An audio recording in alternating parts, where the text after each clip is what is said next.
everyone, so welcome back to my channel, and today I'm gonna do a side-by-side foundation review on two really high-end luxury type foundations. And I would say that this brand has always been super intriguing to me because every time they do a foundation launch, the campaign is really unique. Each campaign for each foundation is really like different, and it's not different in a way that it's like, oh, the graphics are different, or oh, the models they use are different. It's more so the claims of the foundations are very unique to each foundation launch, and that's something I appreciate in a brand, just because you're not always putting out the same product but repackaging it or just claiming different things but it's actually the same thing.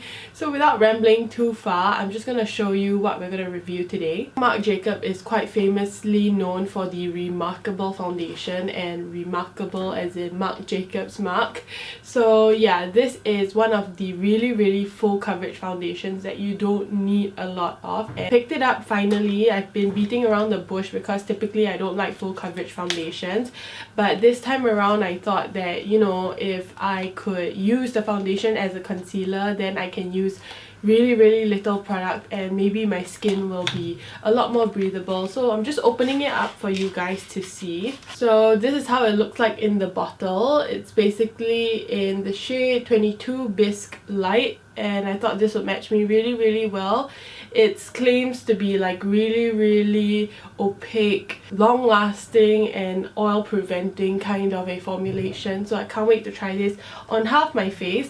But more recently, like really recently, as I'm filming this, it's about like the 1st of March, and basically Marc Jacobs just launched their new foundation. It's called the Shameless Youthful 24-Hour Foundation, and it looks like this. I got two shades, one in light Y210 and the other in light R230. So these are the two bottles. As you can see, it's significantly smaller in quantity and it is quite pricey, but this campaign is seriously everything that I lust for. The thing that made me feel a little bit skeptical is just that it feels like a very natural serum-like kind of claims, and it's just really glow inducing while retaining that kind of moisture balance. And the campaign, if you guys see, I'll leave the links below, but the girl's skin, you can basically see her freckles and that kind of thing, but you can build it up to a really full coverage. The thing that I struggle with is it a natural type or is it a full coverage type? So yeah, let's get into the application.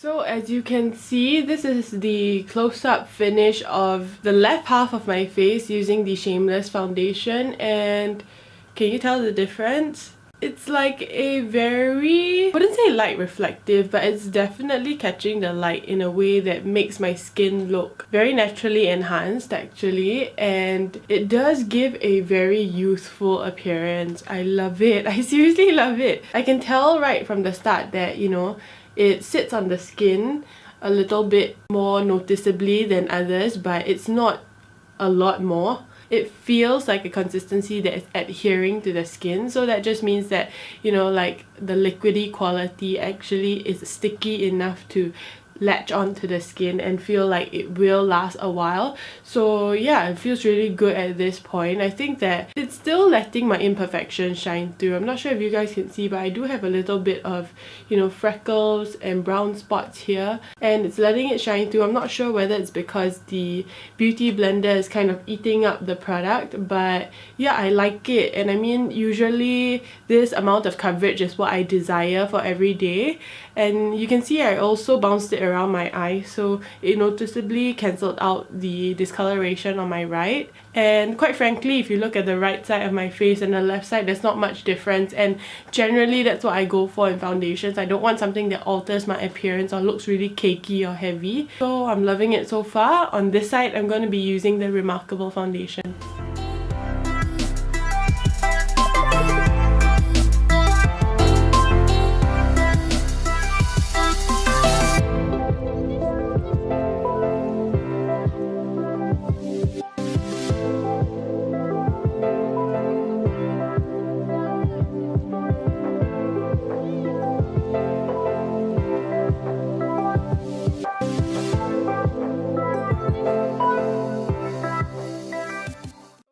So really quite scary. But the amount of coverage this gives is quite crazy. It's really thick.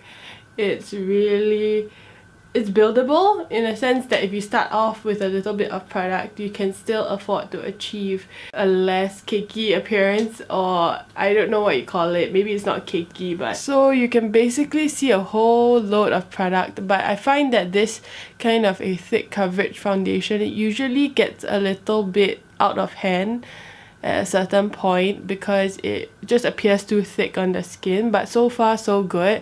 Should be attributed to the fact that the sponge is eating up a lot of the product. But as you can see very noticeably now on the right side of my forehead and on the left side, the Shameless side, you can definitely still see my imperfections. It looks like my natural skin, and this is just like completely opaque, and it really lives up to its claim. On the right cheek, this is the Remarcable foundation, and on the left side, you can totally see a difference, but I totally prefer this. It's very counterintuitive, or maybe it's the culture now that a lot of people, each to its own. If you like it, do you, but for me, I don't ever want to forget that I am an imperfect human and have flaws. This foundation really just plays up my natural imperfections in a very subtle manner, and it just, you know, takes down a lot of the redness, but it still looks really good. I would say this is actually a medium coverage, and from afar, I'm not sure if you guys can see, but very different at this point. So leave your thoughts at this point of how you guys feel about the foundation, which side you like upon fresh application.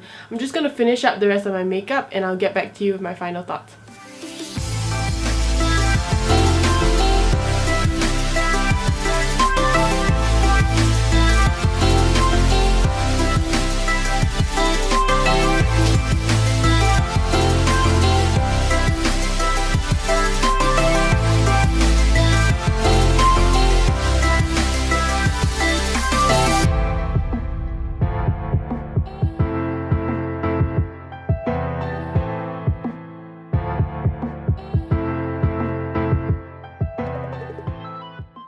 This is my full face done, and upon doing all the makeup, I must say that they both really adhere onto the skin really well. Definitely with a little bit of rubbing and a little bit of buffing on the skin on the Shameless side, it did shift and reveal a little bit more acne, but I still did use a lot of kind of like dabbing motions, so that didn't really move the base a lot. But I feel like overall this side looks really natural, and it just feels a lot more like something I'm comfortable with on an everyday. Not so much maybe for a formal occasion, but definitely the Remarcable foundation.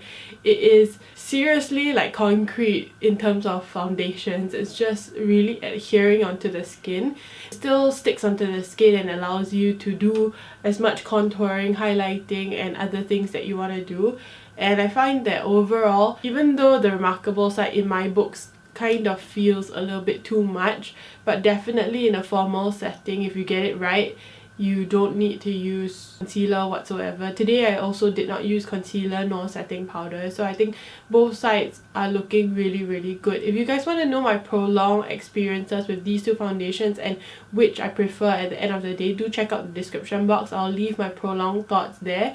But yeah, I hope you guys enjoyed this video. If you guys have any other questions, feel free to let me know, and yeah, let me know which of the foundations you prefer and which you'll be picking up. So without further rambling, I hope you guys enjoyed this video, and I'll see you guys in the next one. Bye!